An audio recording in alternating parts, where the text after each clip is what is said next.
untuk bapak-bapak dan ibu-ibu yang pernah nonton Chips tahun 80-an, saya harus tidur siang untuk nonton Chips. Nonton Chips kalau nggak salah jam 9 sampai jam 10. Jadi kalau mau nonton, tiap Kamis jam 9 sampai 10 harus tidur siang. Dulu konten itu mahal, tetapi waktu kita murah. Kalau sekarang kontennya murah, waktu kitanya yang mahal. Jadi yang diperebutkan oleh sosial media adalah perhatian kita. Jadi semakin kita mendapatkan perhatian orang, semakin sukses komunikasi kita. Kenapa? Bapak-bapak, ibu-ibu di sini nggak bisa kan langsung swipe, sayanya diganti, stuck di sini kan. Tapi kalau online stuck nggak? Video saya boring, langsung ganti. Jadi perebutannya itu bukan konten yang dibikin sesempurna mungkin, tetapi bagaimana kita mendapatkan perhatian dan mempertahankan perhatian. Intinya adalah itu. Next slide. Kita hidup di era di mana ada perubahan yang sangat dahsyat. Dan perubahan di peradaban manusia itu, titik perubahan yang terbesar terjadi ketika ada perkembangan di teknologi informasi. Ketika kita bicara IT atau teknologi informasi atau kerennya information technology, bayangannya gadget, bayangannya online. Tetapi teknologi informasi zaman dulu ada namanya tulis-menulis. Itu adalah secara definisi teknologi informasi. Teknologi definisinya nanti kita bahas adalah sesuatu yang diciptakan yang membuat tujuan kita bisa dicapai dengan lebih efisien dan efektif. Mau mikrofon ini, botol minum air, semuanya itu adalah teknologi. Tulis-menulis adalah teknologi informasi pertama. Jadi sekarang kita ada di ruangan ini. Ada teman saya di sini ngerekam saya di situ. Ngerekam kenapa? Ini pakai mic. Ngerekam supaya apa? Yang tidak hadir di sini bisa nonton. Yang tidak hadir di sini tetap bisa mendengarkan apa yang disampaikan. Jadi nggak menunggu teman-teman menyampaikan word of mouth, tetapi bisa pakai video, bisa pakai online. Kalau zaman dulu tulis-menulis, yang tidak hadir bisa baca. Habis itu di abad ke-15 ada printing press. Habis itu ada media massa. Sekarang ada internet, ada AI.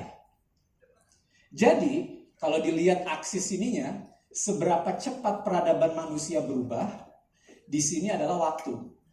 Dan kurvanya tiba-tiba langsung kayak gini.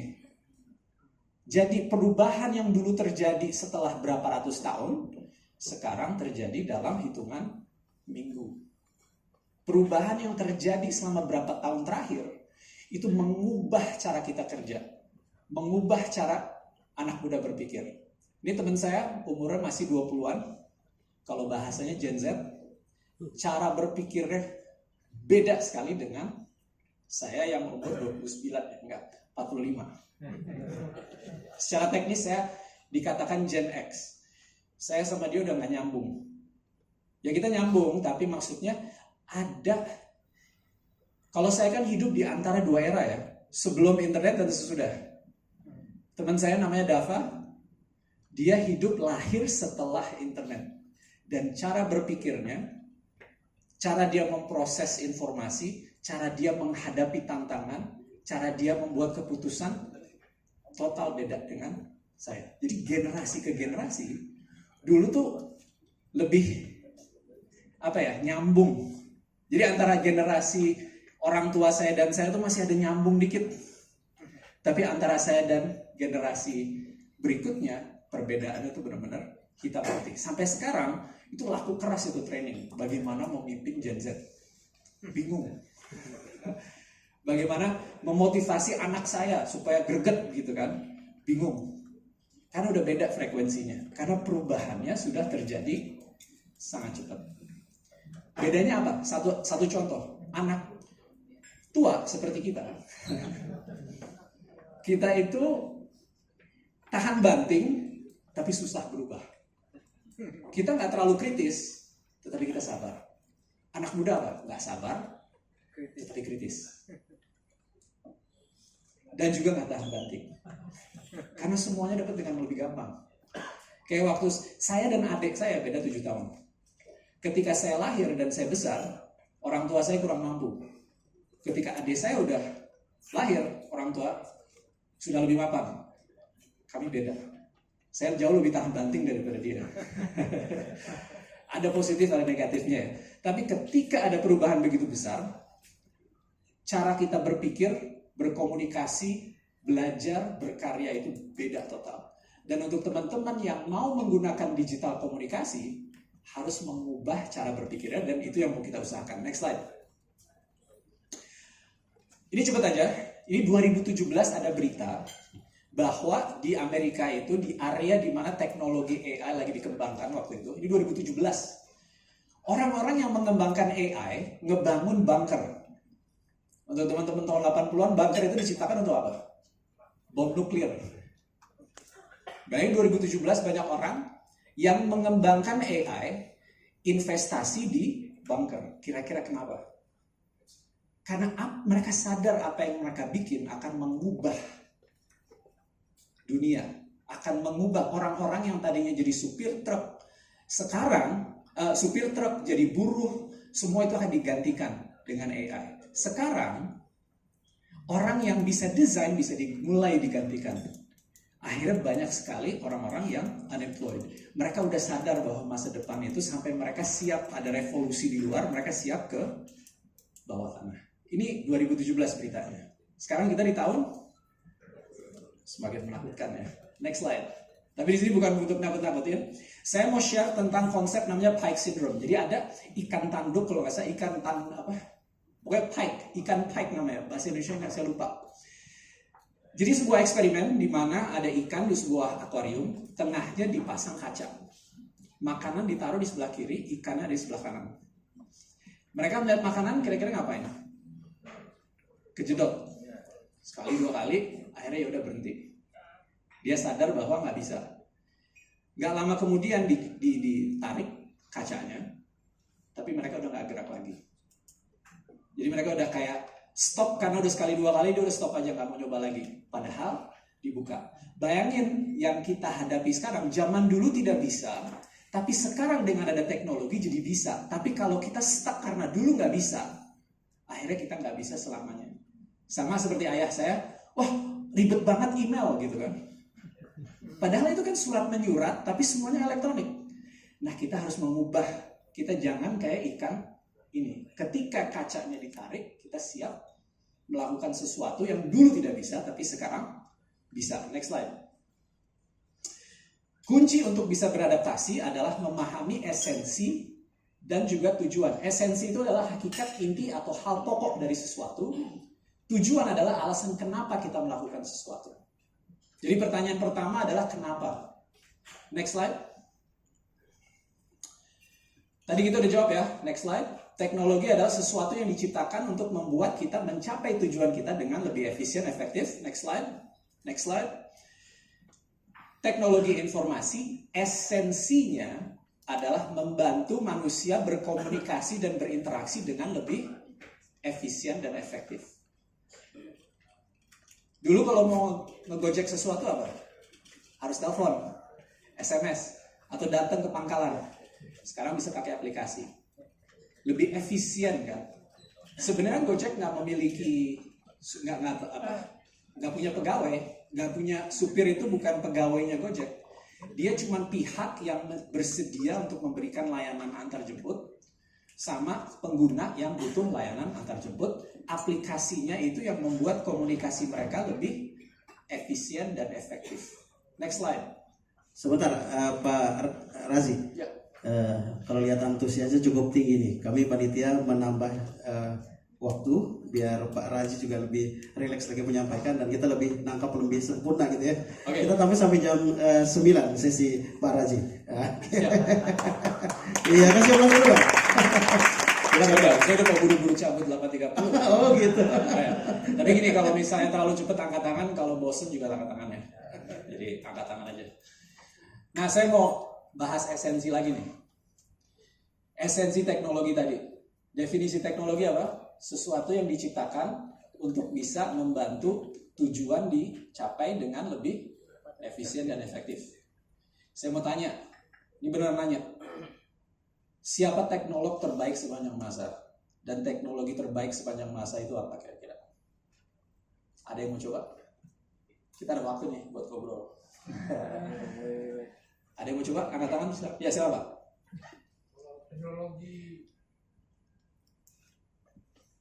Teknologi terbaik sama teknolog terbaik.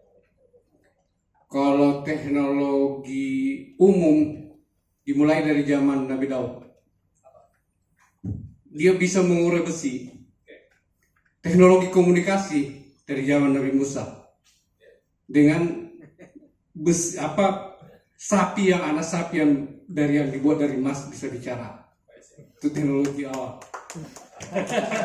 Dolan. Ada lucu. Ada meme lucu. Ada ibu-ibu nanya, kok bangga sekali sama wireless technology Wi-Fi? Saya dari Wi-Fi udah ada dari dulu. Dia berdoa sama Tuhan tolong Wi-Fi. Anyway, kita joke. What I'm saying here adalah, sebelum saya kasih jawaban saya tadi, it was very good answer. Mungkin ada yang setuju, ada yang tidak setuju. Tapi before I give you my answer, I want to share with you. Sorry, bahasa Inggris. Saya mau sharing. Ini juga decknya bahasa Inggris, saya nggak sempat translate. Cuman saya mau sharing ciri-ciri teknologi yang bagus seperti apa. Oke, next slide. Ciri-ciri teknologi terbaik, ini ketutup ya di bawah, tapi berjalan di balik layar dan tidak minta perhatian atau dibahas. Itu satu ya. Kedua adalah terlihat simple, tapi proses di belakangnya itu kompleks. Tapi ketika digunakan kok kayaknya simple banget gitu ya. Ketiga adalah kolaborasi, simbiosis, mutualisme. Itu di Google aja kalau nggak tahu. Menjalankan fungsinya demi tujuan yang lebih besar dan tidak dikhawatirkan gagal meskipun menjalankan fungsi kritis. Dan ada 3 elemen, estetika, fungsi, dan gampang digunakan. Dengan definisi itu, kira-kira teknologi terbaik AI ya? Pencipta AI siapa? Kalau saya nggak setuju. Kalau saya, teknologi terbaik itu adalah kita atau alam. Dan teknolog terbaik yaitu Allah. Karena semua definisinya itu ada. Teman-teman di sini, dari awal saya bicara sampai sekarang pernah mikir nggak? Waduh, kalau saya nggak nafas saya bisa mati nih. Enggak kan? Paru-paru kita, sistem pernafasan berjalan di balik layar, tidak minta diperhatikan, tidak ada yang khawatir gagal, padahal kalau gagal, tadi nggak ada yang, aduh, ingetin ya, nafas gitu, nggak ada kan? Jadi, kalau di dalam sebuah meeting, kerjaan kita adalah ngebahas teknologinya keren nih, gini-gini, itu udah gagal teknologinya. Teknologi yang sukses itu tidak dibicarakan, yang dibicarakan adalah tujuannya. Ini adalah kerangka berpikir yang penting untuk kita miliki, dan contoh terbaik yaitu pencipta kita. Inspirasi membuat teknologi itu harus datang dari ciptaan Allah. Dari situ kita terdorong untuk berpikir lebih besar. Kita tidak mengagumi AI lebih dari sebatas itu sebuah alat yang bisa membantu kita mencapai tujuan kita dengan lebih cepat dan lebih baik, lebih efisien dan efektif. Next slide. Salah satu esensi yang ada di hidup ini menurut saya ya, adalah masalah manusia nggak pernah berubah. Tujuannya apa? Solusinya saja yang selalu berubah. Saya dulu membangun online dating, matchmaking sebenarnya, jodohin orang. Saya udah jodohin 1000-an pasangan. Yang saya tahu ya, dulu dapat undangannya. Pernah dapat undangan 3 di hari yang sama. Satu di Purwokerto, satu di Medan, satu di Manado, nggak bisa datang lagi. Inspirasinya apa? Kompetisi dengan ibu-ibu. Ibu-ibu kan, wah siapa yang jodoh dapat surga, rumah di surga gitu kan. Wah saya udah ada ribuan. Nanti saya sewa-sewain. Kalau cuma saya masuk bangga gitu kan. Bismillah. Tapi intinya adalah masalah manusia nggak berubah. Kita merasa butuh pasangan. Solusinya dulu lewat orang tua, lewat teman, tapi sekarang bisa pakai aplikasi. Semua manusia lapar, butuh makan. Solusinya apa? Jualan makanan. Nah, esensi ini yang mesti dipahami. Next slide. Untuk membangun growth mindset. Nah, ini saya mau sharing, nanti bisa di Google, bisa belajar sendiri. Tapi intinya growth mindset ini yang dibutuhkan untuk supaya nggak jadi kayak ikan tadi. Next slide. Memiliki kepercayaan bahwa kemampuan kita bisa dikembangkan. Bakat alami itu titik mulai, tetapi selalu bisa dikembangkan, selalu bisa belajar meskipun umur kita sudah 40-50 ke atas. Kalau di Al-Quran apa 40 tahun tuh udah tinggal mikirin akhir gitu ya. Tapi kita tetap harus belajar. Artinya kalau nggak salah saya pernah saya nggak tahu ini dari mana, tapi saya ingat kalau misalnya kiamat mulai, kita lagi menanam bibit, kita selesaikan, jangan berhenti. Jadi di umur berapapun kita harus terus berkembang. Nah, di sini growth mindset itu penting, bahwa kita punya kapasitas untuk selalu berkembang. Apapun situasinya pasti ada solusinya ketika kita mau berusaha dan mencoba. Kenapa ini penting? Karena kita mau menghargai proses belajar, bukan hasil. Masalah sukses apa tidak nggak apa-apa, yang penting kita usaha, mau belajar. Dan kedua, gigih menghadapi rintangan. Dua ini sangat penting. Jadi kalau analogi yang saya pakai, tujuan atau tujuan spiritual gitu ya, tujuan akhir kita itu adalah akar. Kapasitas berpikir, mental, ilmu yang ada di kepala kita itu adalah batangnya. Dan hasil itu adalah bunga atau buahnya. Kalau buahnya dipotong, masih bisa berkembang karena ada batang sama ada akar. Kalau batangnya dipotong, masih ada akar, bisa bertumbuh mental, bisa bertumbuh fisik. Tapi yang dibutuhkan tujuan spiritualnya. Kita harus berpikir strategis. Next slide. Jadi berpikir positif, berbicara positif, berperilaku positif. Jadi kalau ditanya bisa nggak, jangan bilang tidak, bilangnya belum. Itu beda, tapi kata itu mengubah cara kita berpikir. Next slide. Saya mau perhatiin ini, gambar ini ya. Semoga kelihatan. Kita harus coba cari esensi dari gambar ini. Dari esensi dari apa yang dilakukan. Mungkin kita melihatnya sebagai tunawisma ya. Orang yang nggak punya rumah, nggak punya tempat tinggal. Atau kita bisa melihat dia sebagai guru marketing. Ini tuh satu SKS marketing kalau menurut saya. Jadi ini kalau nggak kelihatan fotonya, dia minta-minta, tapi semua agama dilabel. Yang Islam ditaruh di sebelah ateis. Lebih banyak ateis uangnya atau lebih banyak orang Muslim? Kalau orang Muslim lihat ini reaksinya apa? Wah, gak bisa ini, langsung keluar semua duitnya. Nah, itu satu SKS marketing ini. Memahami psikologi manusia, memahami identitas, memahami komunikasi, bisa menggerakkan, bisa mengubah pikiran, bisa bikin orang irasional. Jadi cara pandang kita bisa mengubah dunia dan hidup kita. Next slide. Next. Nah, berpikir strategis itu cukup simpel sebenarnya kalau dari mata saya. Kita harus selalu punya tujuan, kita punya strategi, dan kita punya proses bereksekusi. Saya mau tanya, sholat itu adalah eksekusi, strategi, atau tujuan? Ada yang mau coba jawab? Sholat itu apa? Sholat itu sebuah eksekusi, perencanaan, strategi, atau sebuah tujuan. Kira-kira apa? Strategi. Oke, bener ya? Ketok palu ya? Siap, bapaknya strategi. Ada yang setuju, nggak setuju? Sholat strategi, eksekusi, atau tujuan? Ada tujuan? Angkat tangan yang tujuan. Oke, tujuan ya. Yang strategi, Pak? Ada lagi yang strategi? Eksekusi siapa? Oke, kalian yang benar. Menurut saya, sholat itu sebuah eksekusi, strateginya apa? Ibadah. Tujuannya apa? Ya terserah. Ada yang mau masuk surga, ada yang ingin mendekatkan diri sama Allah, ada yang kepingin dilihat keren, Namanya munafik, tapi ya nggak apa-apa, tujuan bebas saja, nggak ada yang ngejudge gitu ya. Tapi tujuan adalah hasil yang kita inginkan. Strategi adalah, karena cara untuk beribadah kan banyak ya. Salah satunya sholat. Mungkin yang terpenting adalah sholat, tapi sholat itu adalah sebuah eksekusi. Nah kalau sholat tujuan, kita nggak tahu ngapain nih kita sholat. Tujuannya yang penting sholat. Masuk akal nggak? Enggak. Kita harus melihat sholat itu sebagai sebuah eksekusi dari rangkaian strategi ibadah kita yang tujuannya apa? Macam-macam. Serah di dalam hati masing-masingnya.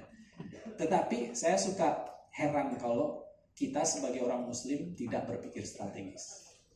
Kenapa?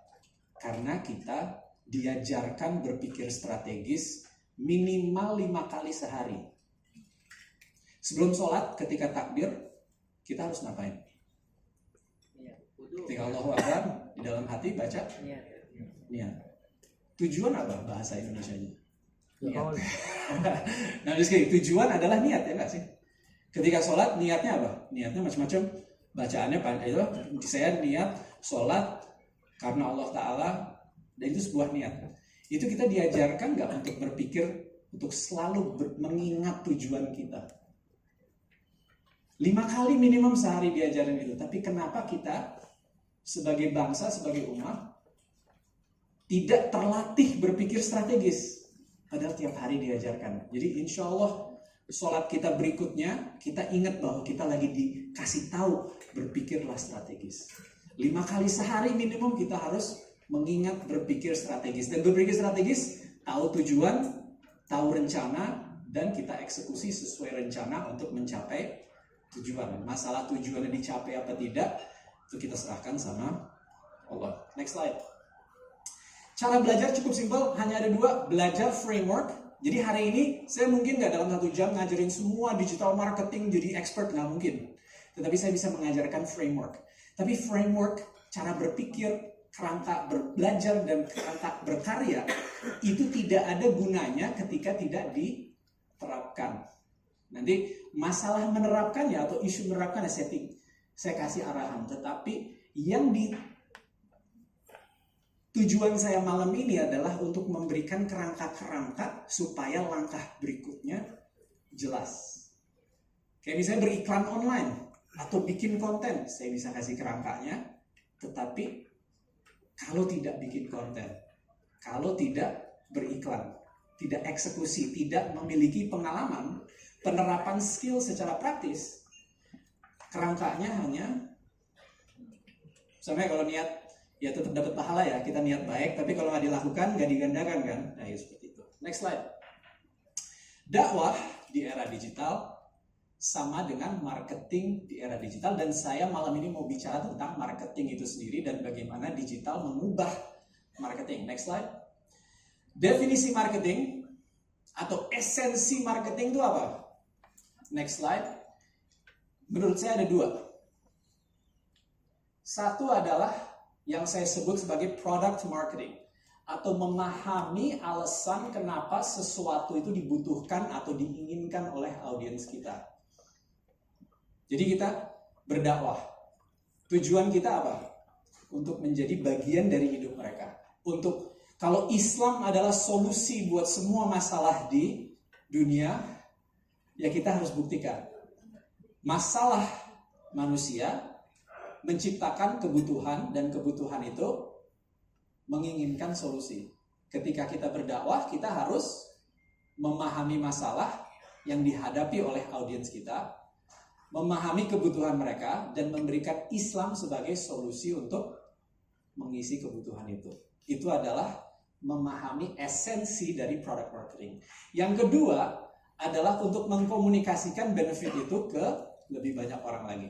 Marketing 2 itu. Kalau kita mau jualan microphone misalnya, kita harus paham siapa yang mau beli ini, siapa yang perlu ini, kenapa mereka memerlukan ini, supaya kita bisa jual produk ini ke mereka. Setelah kita jual ke 1 orang, kita berusaha mengkomunikasikan benefit itu ke lebih banyak orang lagi supaya jualannya laris. Next slide. Jadi kita harus pahami konsep yang namanya value exchange. Mengidentifikasi masalah, memahami kebutuhan dan memberikan solusi. Contoh paling simpel adalah orang pusing, bawa duit ke farmasi untuk beli obat pusing, obat pusingnya diminum, pusingnya hilang. Itu namanya satu siklus value exchange. Jadi ada masalah, ada kebutuhan, ada pertukaran value, solusi diciptakan. Next slide. Kalau dari sisi komunikasi, kita bisa berkomunikasi dengan orang lain secara offline, seperti sekarang.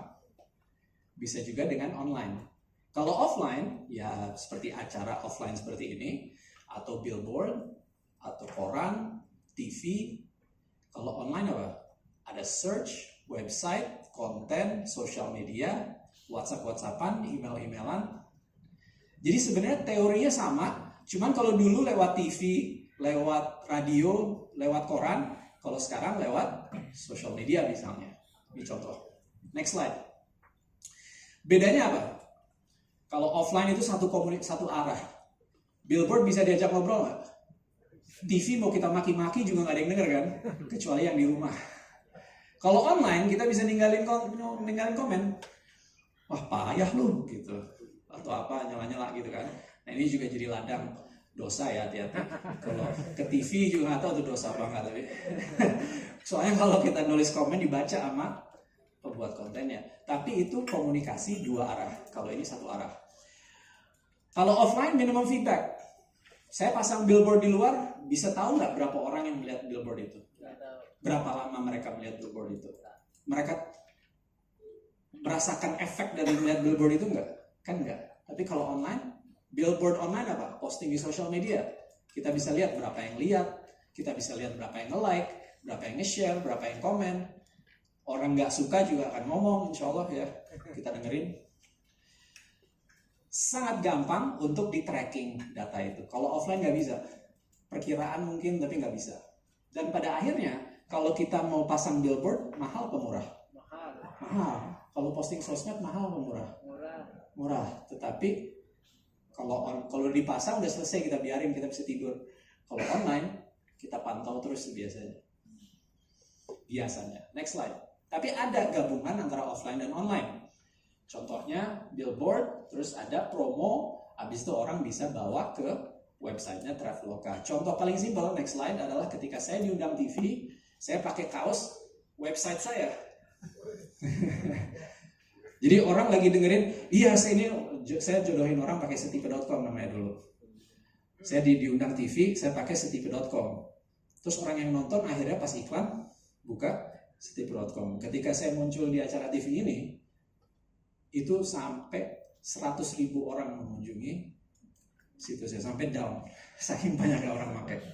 Jadi pakai kaos pun daripada nulis setipe.com. Jadi orang yang membaca buka di HP.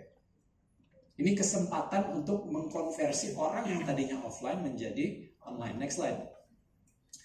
Perjalanan audience itu penting. Saya mau sharing. Ini mungkin cepat aja ya. Saya mau sharing pengalaman perjalanan. Jadi marketing itu adalah perjalanan orang dari titik A ke titik B.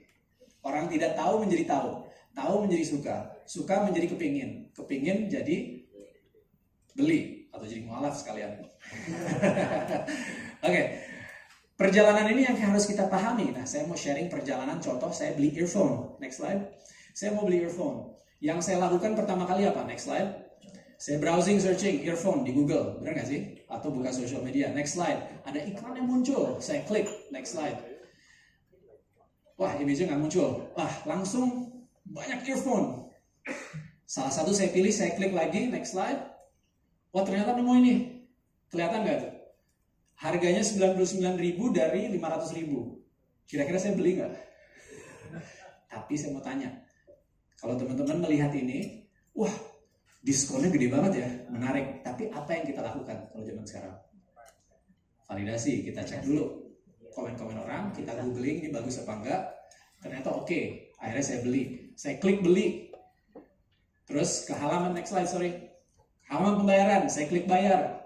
Saya pilih metode pembayaran, saya klik bayar lagi, transfer, pembelian, produk dikirim. Ini sebuah perjalanan. Nah, next slide. Ini kita bisa bikin sebuah Oke, sorry. Perjalanan ini kalau marketingnya itu AIDA, Attention, Interest, Desire, Action. Perhatian, ketertarikan, keinginan, terus ambil aksi. Kalau zaman sekarang, next slide, di tengah-tengahnya ada pencarian, investigasi, riset. Kalau jodoh juga sama kan ya? Nyari perhatian dulu gitu kan. Terus ada ketertarikan, habis itu di googling kalau sekarang. Kalau zaman dulu enggak. Kalau zaman dulu mungkin nanya, keluarganya bener nggak ya? Terus nanya teman-temannya, cari info, riset kan ya. Setelah riset baru ada keinginan untuk mengambil langkah berikutnya. Setelah itu ambil aksi. Nah, ini adalah sebuah perjalanan. Nah, next slide. Kita bisa visualisasi seperti ini. Jadi kalau dakwah juga bisa divisualisasi seperti ini. Dan tiap langkah ada yang meneruskan perjalanan, ada yang cabut. Poinnya adalah apa? Ketika audiens kita harus membuat keputusan. Ingat aja mas, masih single nggak? Atau udah? Sudah punya, masih single. Ini jadi yang harus ditambahin apa? Jumlah orang yang mau kita pendekatan di atas. Banyak yang cabut ya. Tapi paling penting kerannya dulu dibuka dari atas. Pasti ada kebocoran.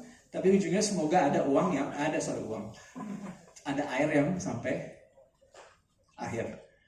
So kalau misalnya ini nggak keluar-keluar, berarti jumlah yang di atas yang harus ditingkatin untuk yang single ya. Anyway, next slide. Kita harus bikin punya kita sendiri. Next slide. Next. Oke, ini panjang, takutnya waktu tidak cukup. Kedua, saya mau ngomong tentang strategi komunikasi. Komunikasi adalah tentang hubungan manusia, interaksi antara manusia. Jadi pertanyaannya, apa yang kita bisa bikin dalam bentuk konten yang bisa menarik perhatian dan mempertahankan perhatian. Next slide, saya mau kasih contoh. Yang pernah nonton film ini dulu waktu kita muda? Oke, bagus. Ini audiensnya tepat. Biasanya kalau saya ngajarin anak muda ini apaan ya? Gitu. Tapi ini film tahun 90-an, namanya Terminator 2. Yang kiri adalah yang asli ya, yang kanan yang palsu. Untuk yang belum nonton, yang kanan itu palsu. Itu namanya meme. Harusnya sih bikin kita ketawa. Nah, saya mau bahas kenapa yang kanan bikin kita ketawa, yang kiri adalah serius. Ini ceritanya robot dari masa depan ke tahun 1992. 1992 ada selfie nggak? Ada HP nggak? Tongsis juga nggak ada kan? Ya udah. Robot ini balik ke tahun 1992 untuk menyelamatkan anak ini, dan dia bawa pistol untuk nembakin robotnya yang satu lagi. Yang sebelah kanan, dia datang dari masa depan ke tahun 92 bawa teknologi HP dan tongsis. Oke, pertama kenapa ini lucu? Ya karena membuat social, komentar sosial tentang apa yang kita sedang alami. Situasi segenting ini pun masih sempat selfie dulu. Dikejar-kejar robot udah mau mati, selfie dulu ya. Gitu. Ini lagi mengomentari kebiasaan-kebiasaan sosial yang aneh di zaman sekarang. Live streaming, iya. Mana lagi makan, foto dulu gini. Kayak gitu-gitu. Aneh gak sih? Nah kalau sekarang kita udah terbiasa, mungkin untuk teman saya Dava itu normal. Ya gak sih? Normal ya? Gini-gini tuh normal gitu kan. Lagi makan bareng, lihatnya HP gitu kan.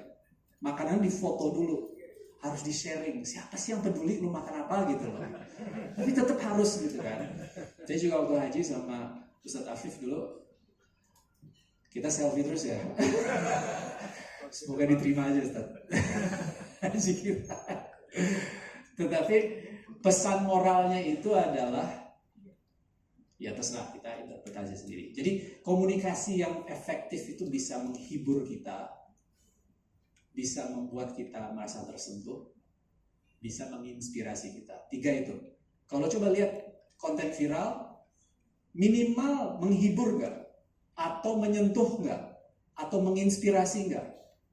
Salah satu aja efektif. Kalau ada 2 lebih efektif lagi. Kalau 3 itu kemungkinan viralnya tinggi sekali. Jadi apa tadi? Menghibur, bikin ketawa, atau bikin lucu banget gitu kan? Atau menyentuh, bikin kita nangis, Atau paling nggak merasakan sesuatu secara emosional gitu ya. Atau ketiga, menginspirasi. Nah, menginspirasi itu ada dua. Membuat kita merasa kayak kita bisa, memberdayakan, atau mengubah cara berpikir kita. Cara kita pandang kita. Diubah nggak? Kalau diubah, hidup jadi beda. Ingat tadi contoh, cara pandang kita bisa mengubah kehidupan kita. Jadi orang yang menginspirasi itu mengubah cara kita berpikir supaya melihat dunia dengan kacamata baru. Next slide. Komunikasi itu ada tertulis, ada verbal, ada non-verbal, ada visual. Ini cepat aja ya, biasanya ini saya seharian ini materinya, jadi bisa santai. Tapi kalau ini cepat. Yang untuk bapak-bapak yang sebelah kiri ini, yang tertulis apa? Ada desain seatbelt baru, mengurangi kecelakaan hampir setengah. Seatbeltnya apa? Nutupin mulut istri. Ya. Secara non-verbal apa? Lihat muka suaminya. Dia bahagia karena selamat atau bahagia karena nggak diocehin? Oke, nah ini cara komunikasi lewat kata-kata, lewat visual. Nah, maaf yang ibu-ibu, ada juga yang celak bapak-bapak. Yang sebelah kanan, suaminya merasa superhero ketika dia menyuci piring, padahal itu sesuatu yang biasa aja. Ini adalah contoh komunikasi lebih dari kata-kata. Ini komunikasi lewat visual, menceritakan sesuatu yang lebih dalam. Nah, ini adalah tujuan kita ketika berkomunikasi adalah untuk lebih dalam. Banyak pesan-pesan tersirat. Oke, next slide. Komunikasi dimulai dengan mendengar. Next slide. Tujuan kita adalah membangun koneksi. Jadi dari kata-kata dan juga ekspresi kita menciptakan kedekatan. Kalau orang percaya dan suka sama kita, mereka akan beli ide-ide dan jualan kita. Kalau kita berdakwah, penting nggak untuk menjadi orang yang terpercaya dan disukai? Rasulullah SAW kualitasnya apa? Al-Amin. Dipercaya. Terus disukai nggak? Orang cinta ketika nongkrong sama Rasulullah. Jadi ini penting dua itu. Branding adalah bagaimana kita bisa meningkatkan kepercayaan dan disukai. Kenapa? Karena kalau percaya dan suka, orang akan beli. Next slide. Komunikasi itu ada tujuan, perencanaan, persuasi, kelugasan, efisiensi, visual, medium, sama narasi. Sorry cepat. Ini kalau minta slide nanti saya sharing. Saya atas satu-satu lebih apa? Next slide. Tujuan kita dan tujuan audiens kita harus sama. Jadi kita harus menyesuaikan diri supaya tujuan kita dan tujuan audiens kita sama. Next slide. Kita harus membuat perencanaan. Jadi ketika komunikasi, kita harus paham kebutuhan, keinginan, cara komunikasi. Kalau yang kita ajak bicara nggak bisa bahasa Inggris, jangan pakai bahasa Inggris. Atau nggak mau mendengar bahasa Inggris, sok banget nih orang, jangan ngomong bahasa Inggris. Kalau saya bisa di sini bisa bahasa apa aja macam-macam ya. Tapi bahasa Indonesia bisa kan? Ya kita pakai bahasa Indonesia. Komunikasinya disesuaikan dengan audiensnya. Ada yang melihat deck ini boring atau nggak penting, ada yang wah ini keren banget. Nah itu kita harus menyesuaikan pesan kita. Saya nggak dikasih mungkin kurang waktu untuk menyesuaikan, tetapi semoga apa yang disampaikan ini cukup simpel ya. Next slide. Persuasi. Ada logika, ada perasaan. Saya mau tanya, keputusan dibuat oleh manusia itu berdasarkan logika apa perasaan? Logika berapa? Ada yang logika nggak? Logika ya? Robot berarti. Perasaan Pak. Jadi kenapa sholat istikharah? Nunggu perasaannya tepat. Sambil nunggu ya kita berlogika. Pro dan kontra ini. Tapi membuat keputusan ketika hati mantap. Jadi itu berlogika itu cuma nunggu hati mantap aja sebenarnya. Dan supaya kedengaran keren gitu kan. By the way kalau bisa bekerja, pakailah logika. Karena orang ngejudge-nya berdasarkan logika. Tetapi ingat, manusia membuat keputusan berdasarkan perasaan. Jadi mau kita benar apa enggak, kalau kita menyakitkan hati orang, dia tidak tergerak. Oke, next slide. Kelugasan bisa disalah interpretasikan tidak? Sesimpel mungkin, selugas mungkin. Next slide.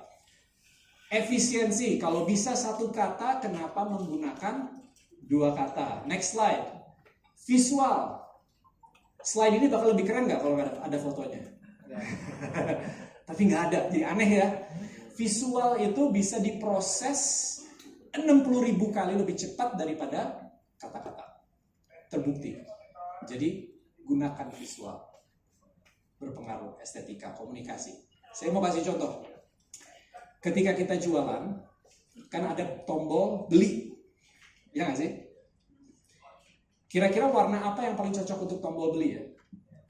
Merah. Enggak kok, saya lihat di luar merah suruh berhenti. Hijau. Hijau ya? Hijau go. Di Indonesia enggak. Hijau orang santai. Ngegasnya kapan? Kuning. Ya udah tombolnya kuning aja. Langsung ngegas orang Indonesia. Ya kan nggak mau kena merah. Jadi jangan merah Pak, kuning. Itu contoh visual yang pakai referensi yang ada untuk mendorong. Ya benar kan orang ngegas kalau kuning kan bukan hijau ya. Kalau hijau malah nyebelin. Hah? Oh, keren. Ya, keren. Oke, next slide. 7 adalah medium. Kita komunikasi pakai apa? Pakai telepon, pakai WA, pakai email, pakai social media, sesuaikanlah dengan mediumnya. Next slide. Narasi, cerita membuat kita merasa kayak dipahami. Ustaz, Al-Quran itu berapa persen cerita? Sepertiga apa setengah? Sepertiga cerita. Dulu saya bingung, kenapa Nabi Musa aja terus ya? Nabi Musa bolak-balik ceritanya kok sama aja gitu loh. Terus saya nonton dokumenter, dia bilang soalnya kita hidup di zaman Firaun katanya. Terus kita harus ngapain? Kita harus ke laut. Ke laut aja maksudnya. Nah, di balik cerita itu ada pesan-pesan moral tersurat tersirat yang harus kita cari hikmahnya. Kenapa di Al-Quran Nabi Musa bolak-balik terus? Karena ceritanya dia yang paling relevan dengan keadaan kita sekarang. Berarti Firaunnya siapa ya?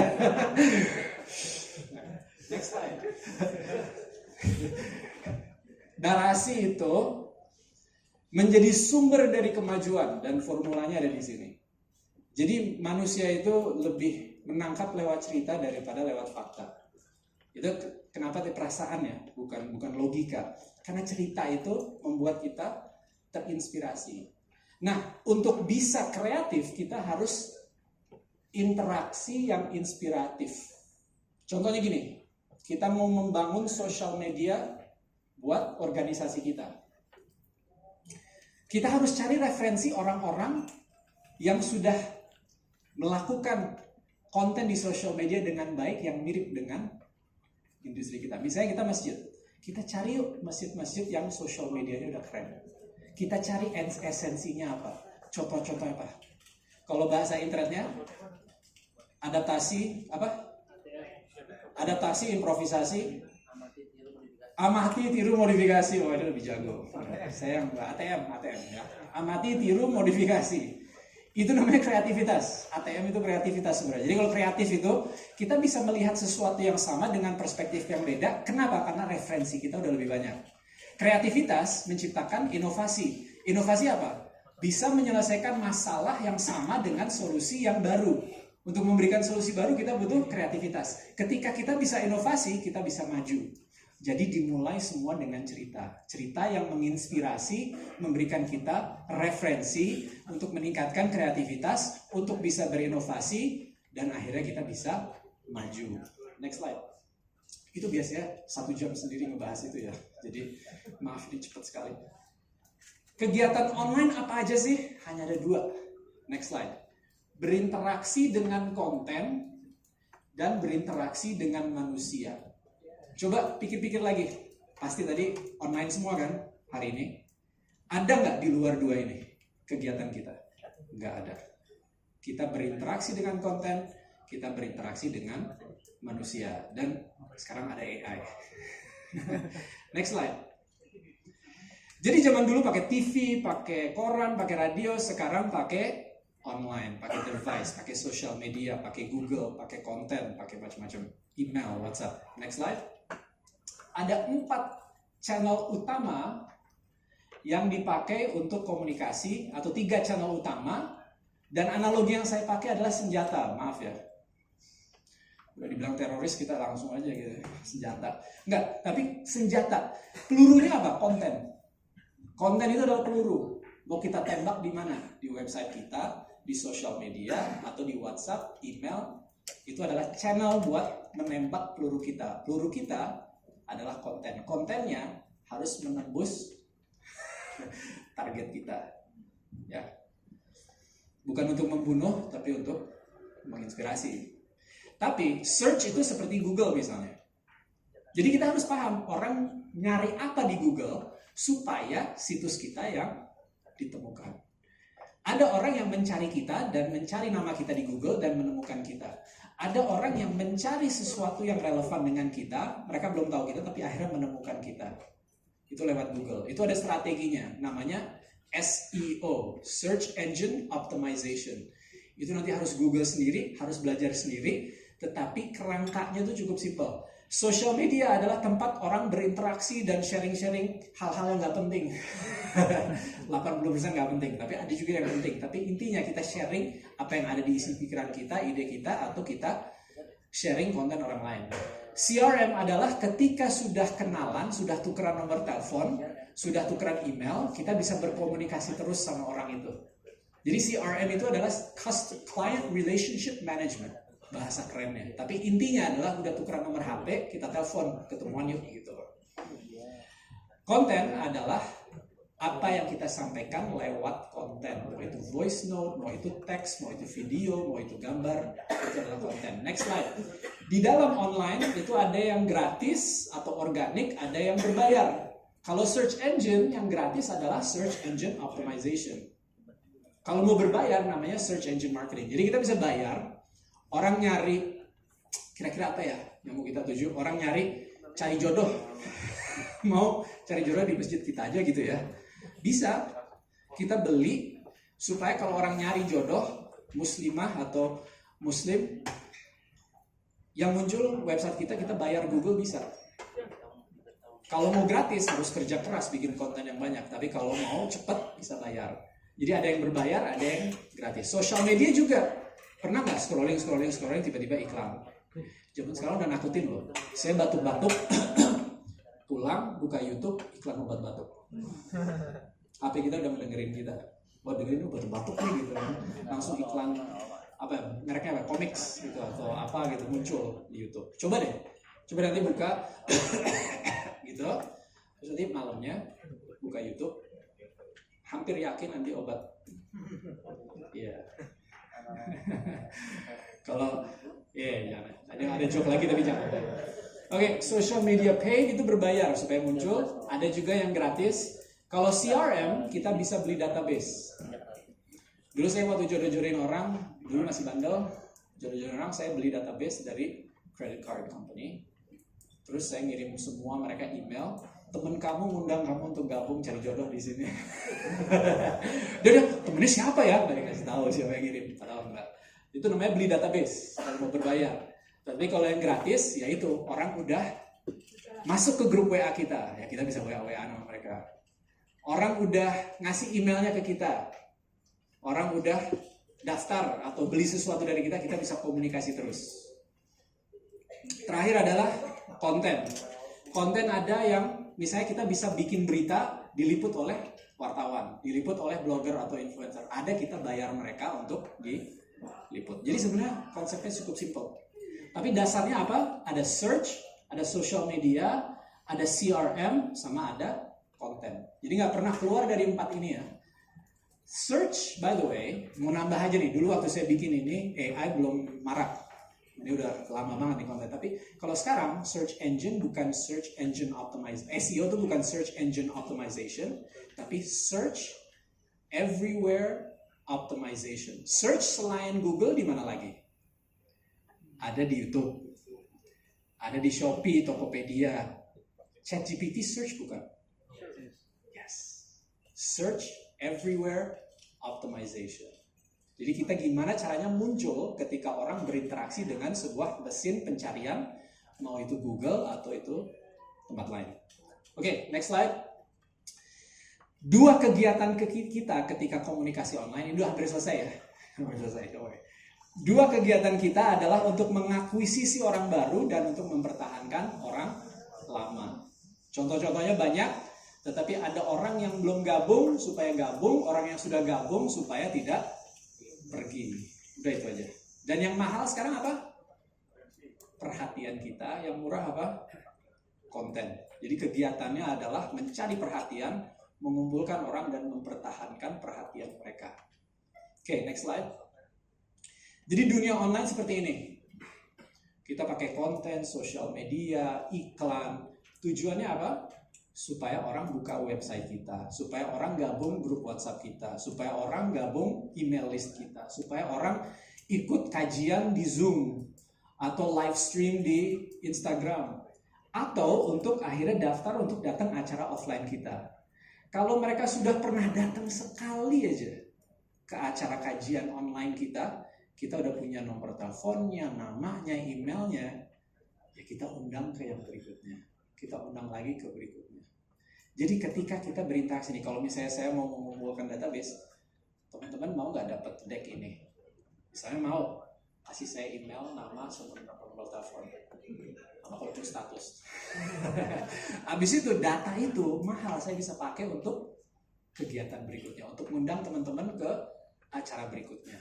Awalnya dikasih gratis, keduanya berbayar misalnya, itu bisa juga, ya kan?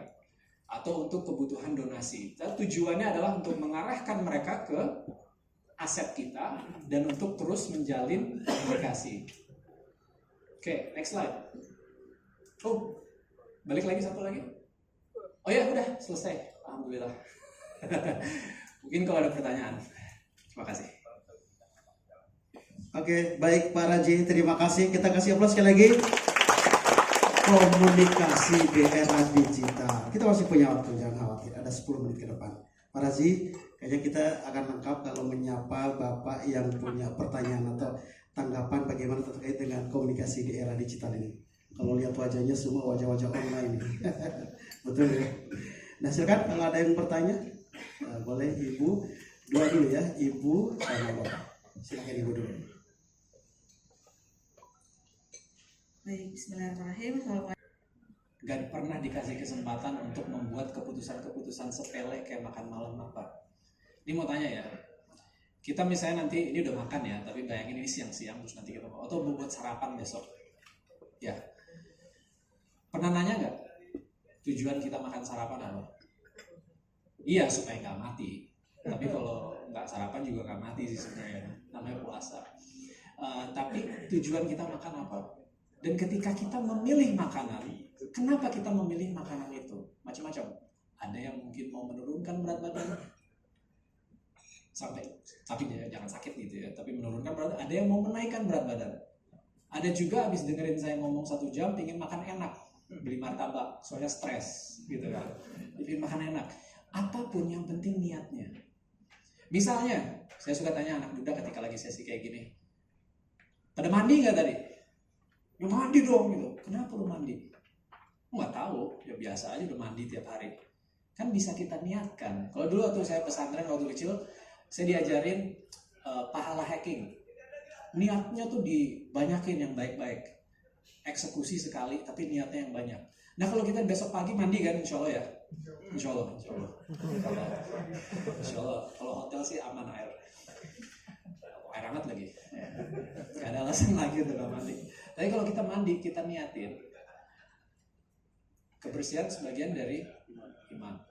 Kepingin kalau datang ke acara besok pagi, yang duduk di sebelah saya merasa nyaman.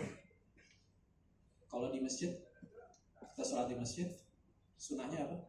Pakai minyak wangi. Kira-kira kenapa? Supaya orang nyaman.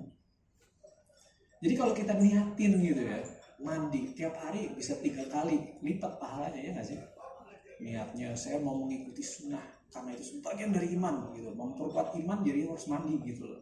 Saya pingin wangi supaya orang nyaman di sekeliling saya. Ini kan hal yang bisa kita niatin.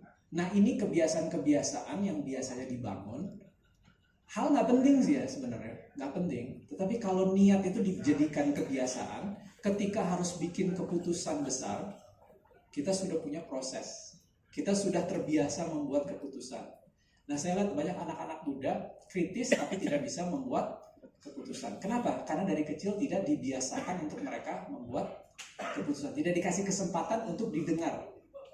Nah ini kita ketika ngobrol ke atas kita harus cerita bahwa mereka kalau disuruh-suruh aja ya males. Tapi kalau dikasih kebebasan. Jadi ketika ngomong ke anak muda, kasih tujuan, terus kasih arahan, biarin mereka kembali ke kita kasih ide-ide. Kita yang mungkin yang memutuskan. Kalau ke atas kita harus kasih penjelasan bahwa tujuan kita adalah ini, dan zaman sekarang misalnya contohnya ya, kalau saya ke atas, Bapak bisa nggak bikin konten? Bapak bisa nggak pakai AI? Bapak bisa nggak gini? Nggak bisa kan? Yaudah kita serahkan ke anak muda, tapi kita jaga Pak supaya tetap masuk ke dalam. Jadi kita penengah tuh contohnya gitu. Nah saya mau sharing terakhir mengenai bagaimana meningkatkan engagement bahasanya, meningkatkan orang mau nonton konten kita. Oke.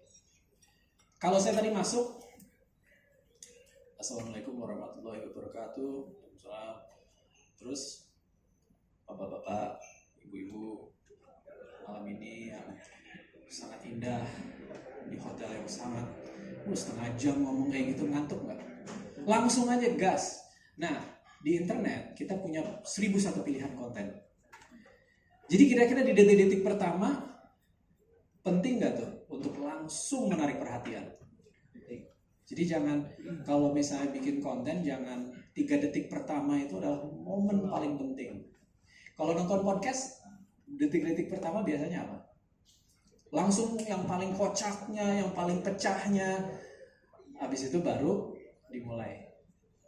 Nah ini kita punya waktu, kalau zaman dulu waktu saya baru-baru internet 3 detik katanya, sekarang nggak tahu tuh, mungkin 1/4 detik kali, untuk bikin orang benar-benar perhatian. Nah saya mau nanya, referensi, boleh tanya nggak Bu? Konten terakhir yang bikin Ibu stop scrolling dan akhirnya nonton apa? Nggak ingat? Nah ini berarti kita tidak perhatian. Mulai sekarang Bu, harus dibiasakan nih, dari diri sendiri nih. Kita harus biasakan ketika kita tertarik dengan suatu konten, kita berhenti dulu. Jangan cuma hihihi terus move on ya. Atau nonton senang terus move on. Berhenti, pikirkan kenapa ya saya berhenti? Kenapa saya tertarik dengan konten ini? Mungkin, ini saya kasih contoh. Orang terkenal yang Ibu kenal siapa? Orang yang terkenal aja, siapa? Namanya atau mungkin saya kenal juga. Public figure siapa? Ustadz Somad mungkin. Ustadz Abdul Somad, oke. Biasanya pakai kopiah ya? Punya rambut nggak? Oke. Ini semoga nggak dosa ya. Saya edit supaya Ustadz Abdul Somad botak. Orang kaget nggak? Berhenti. Ada apa nih gitu? Biasanya contohnya saya pakai K-pop. Anak-anak muda bisa K-pop. Oh ya bayangin penyanyi terkenal itu tiba-tiba botak. Atau ada headline yang bikin orang kaget. Nah ini masalahnya gini. Kita hidup di era dimana semua mengagetkan. Akhirnya udah gak kaget lagi. Ya kan?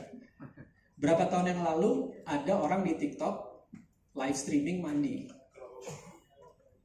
Terus orang bayar saweran buat nonton dia duduk, ibu-ibu duduk ya nggak pakai baju ya, tapi itu aneh nggak? Tapi kalau itu terjadi sekarang orang udah nggak aneh lagi. Jadi orang sudah mulai terbiasa. Nah ini ada di satu sisi masalah Bu, karena kita mau mengagetkan. Tetapi di sisi lain kita harus mencari cara untuk menyajikan sesuatu yang baru. Nah ini poin terakhir. Ketika kita menyajikan sesuatu yang baru, kata kuncinya adalah unik. Unik itu adalah kehidupan kita masing-masing. Perjalanan saya unik, perjalanan Bapak unik, perjalanan Ibu unik, semua di sini unik. Jadi yang dibutuhkan apa? Cerita-cerita pengalaman pribadi. Cerita-cerita di mana kita menceritakan sesuatu yang terjadi sama kita dan itu dijadikan pelajaran. Jadi jangan teori atau ngomong saja, tapi kalau tadi mulai dengan cerita dan cari referensi-referensi yang unik dari pengalaman-pengalaman di masjid. Kalau saya kasih contoh ini untuk masjid ya Bu, untuk masjid.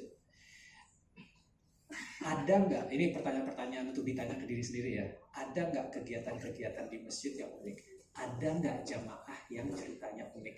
Ada nggak yang jamaah tiap pagi selalu muncul jam segini rutin? Boleh tuh didatengin, diajak ngobrol, kenapa? Dan itu bisa menjadi konten, apapun bisa jadi konten. Saya mau kasih contoh, saya tuh dulu pernah ke Jogja, ke Masjid Jogokarian. Ada cerita unik dari mereka yang menurut saya itu menarik. Jadi orang-orang yang tinggal di sekeliling masjid itu dikirimin undangan fisik. Undangan fisik tuh kayak pernikahan, undangan pernikahan supaya sholat subuh. Itu unik gak? Orang yang dapat kaget gak? Oke, kalau diulang, akhirnya normal gitu kan. Tetapi itu adalah ide yang datang dari keunikan, dari ide yang kreatif. Nah kan kita, mungkin jamaah kita belum pada ke sana kan, ya kita bisa coba. Kita bisa undang. Kita bisa bikin acara habis subuh. Kalau Jogokarian contoh satu lagi, saya dikasih duit plastik kayak monopoli 10.000 untuk datang. Kalau datang subuh tuh dikasih 10.000, tapi kertas plastik ya. Itu bisa saya tukar buat jajan habis sholat subuh, tapi hanya di weekend aja. Itu bikin orang akhirnya rame nggak datang ke masjid pagi. Tujuan kita apa sih? Supaya orang datang ke masjid. Nah kita tuh bisa ngambil pelajaran-pelajaran kayak gitu, kita terapkan. Apa tadi? ATM ya? Mulai dari situ dulu, lama-kelamaan kan kebiasaan, baru ide-ide yang original yang datang dari kita. Mungkin kalau saya sarannya step 1 adalah lihat contoh-contoh, nggak harus dari Indonesia. Jadi ada kompetitor masjid lain, ada comparables masjid-masjid di luar. Kita buka sosial medianya, kalau perlu, kalau kita kontak, kita ngobrol-ngobrol, ada ide-ide nggak untuk bisa meramaikan masjid? Ada ide-ide nggak untuk bisa berkomunikasi dengan jamaah? Ada ide-ide nggak untuk bikin orang mau terlibat di dalam kegiatan-kegiatan masjid? Ada ide-ide nggak untuk bikin konten yang menarik? Nah ini kita ambil dari orang lain, kita terapkan, dan mungkin poin terakhir adalah bereksperimen.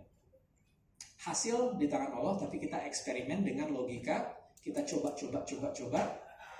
Kalau berhasil, diulang.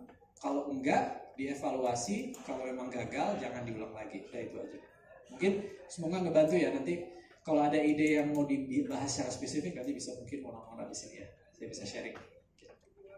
Thank you ya. Satu lagi.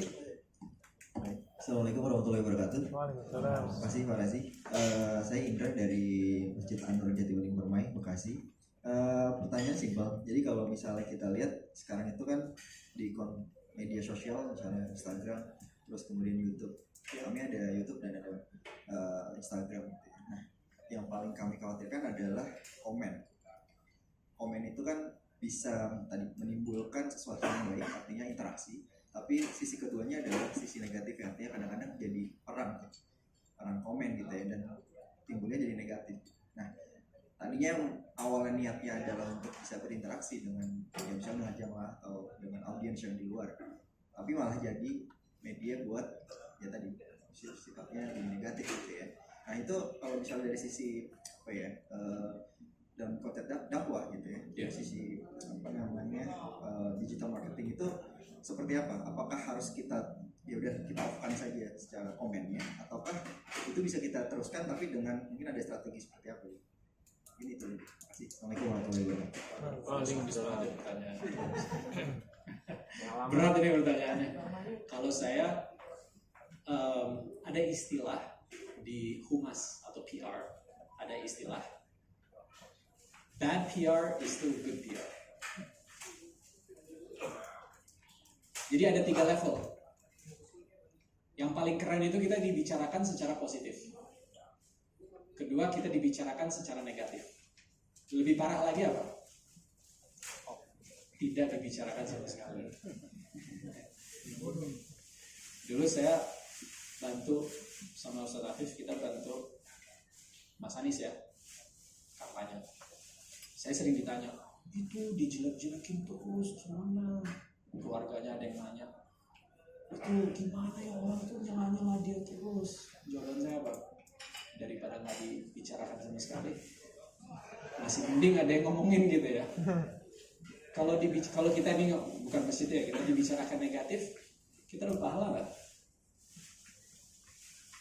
Harusnya kita ngundang nggak orang jelek-jelekin kita? Itu ladang pahala, ladang dimaafin. Jadi kalau saya filosofinya adalah biarin. Nah pasti ada debat kusir dan negatif gitu-gitu yang ngajarin yang enggak. Tetapi kita bisa menahan anak-anak muda dan keluarga kita, teman kita dari hal-hal negatif yang ada di online nggak? Kita nggak bisa menahan mereka dari konten-konten yang enggak. Kita hanya bisa membekali mereka untuk berpikir kritis, untuk membuat keputusan yang benar. Kalau mendengar ini, mereka bisa memahaminya dengan bijak. Tetapi percakapan itu mau di channelnya kita atau di channel lain akan terjadi. Saya mendingan terjadi di channel kita, jadi lebih ramai. Semakin ramai, semakin menarik perhatian. Jadi kadang-kadang kita sangat negatif dengan kontroversi. Padahal di dunia yang semakin aneh ini, kontroversi itu yang membuat orang datang. Tujuan kita apa? Supaya orang belajar. Kalau mereka datang karena kontroversi, tapi menetap karena ini menarik, ya alhamdulillah aja, nggak apa-apa. Kalaupun negatif, dan itu kita dijelek-jelekin, menurut saya kita diajarkan bahwa itu positif kok buat kita. Jadi kalau mau masuk surga harus jadi presiden, dicela-cela terus gitu ya. Jadi hati-hati loh, kalau ini kita bisa jadiin konten ya. Nyela-nyela orang online, apalagi pemimpin, dan itu bikin puas. Tetapi kita lagi mengurangi dosanya dia. Dimana kalau saya biarin aja, nanti biar Allah nanti dia. Kalau kita nggak suka sama orang, ya kita jangan nyela kan sebenarnya. Kalau kita nyela malah kita sebenarnya ngebantu dia. Nah, mindsetnya aja diubah bahwa kontroversi, pertikaian, bahasa negatif itu nggak apa-apa. Mungkin kalau kasar, kalau kita menemukan yang kasar, boleh di-delete, boleh di-block. Tetapi jangan ditutup pintu untuk orang bisa berbuat baik. Meskipun ada resiko hal negatif terjadi. Kalau itu filosofi saya, tapi ini kan filosofi, nggak ada yang benar, nggak ada yang salah kan.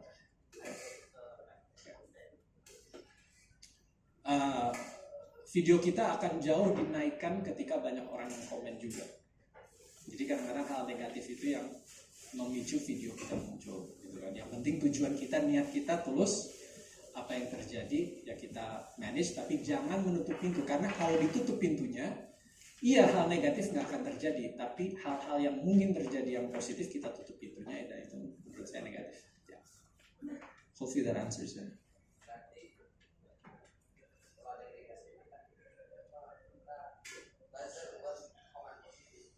Iya, saya udah buat teknologi buat otomatis tuh, tapi itu akhirnya nggak diterusin karena kayaknya dosa ya Zat. Dibuat iseng-iseng tapi itu nggak benar. Tapi ya biarin aja sih, menurut saya seru kok ya.